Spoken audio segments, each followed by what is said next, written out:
A transactional agent, each year is unique. Each year is unique. You know, I live near the San Diego Wild Animal Park. In fact, with 6 kids, some people say my home is the Wild Animal Park. And at the San Diego Wild Animal Park, which if you've never been, you got to see it. It's tremendous. It's the closest thing you can get to going on safari. Well, they have a bird show there that's amazing. And they have all these birds do these remarkable, fantastic, amazing things. But they have one bird that does nothing amazing. It's an emu. Because the emu has no memory. And so every day, the emu meets new trainers. Every day, they spend all day teaching it a trick, and then it wakes up the next morning, and it meets a new trainer, and it learns the same trick. And they've been teaching the same emu the same trick for 9 years. The exact same as a transactional real estate agent. Every year is a new year.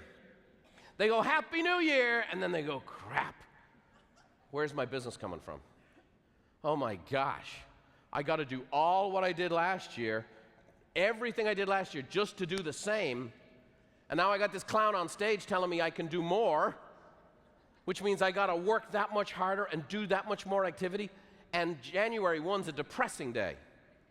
The contrast with that and the payoff for that is the system I'm championing, a relational-based system that does this.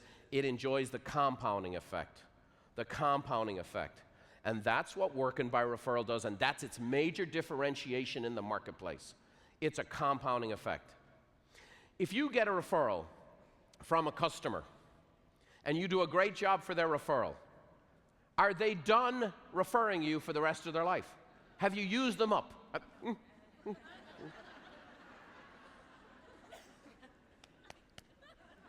You bled me dry?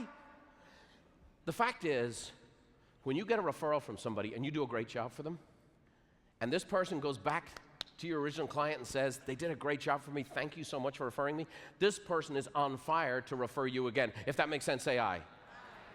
This is a compounding system. And if you'll do the hard work up front, all this stuff is added on after. And I'm going to show you this statistically, I'm going to show you this relationally, and I'm going to show you this with methodology today. Albert Einstein said the compound interest was the 8th wonder of the world. And then he said this, he who understands it, earns it. He who doesn't, pays it. I want you to say it with me. Compound interest is the what? He who understands it, earns it. He who doesn't, pays it. Now, tomorrow, I'm going to do a financial section on breaking the compounding cycle that's breaking you economically. But I'm going to say this to you. You can have a compounding effect in your business. I'll show you what it looks like. Here's an example of relational versus transactional. The NAR average sales agent, 35 grand. So if you look up NAR's stats, it'll say something about $42,000 or $44,000. That includes all brokerages. But a sales agent affiliated with NAR last year made 35 grand. Then split that with their broker and had some expenses. By the way, at 35 grand, that meant they were a member of the $1 Million Club. Otherwise known as real estate's food stamp program. The Buffini and Company sales agent that we coached last year, $290,000. Now here's what I'm going to tell you. At 290 grand, you might not be ordering a Learjet or whatever else, but I got to tell you, you have different problems than a person at 35 grand. Would you guys agree? You have a different view of the business, you have a different view of the client. And so we want to help you there.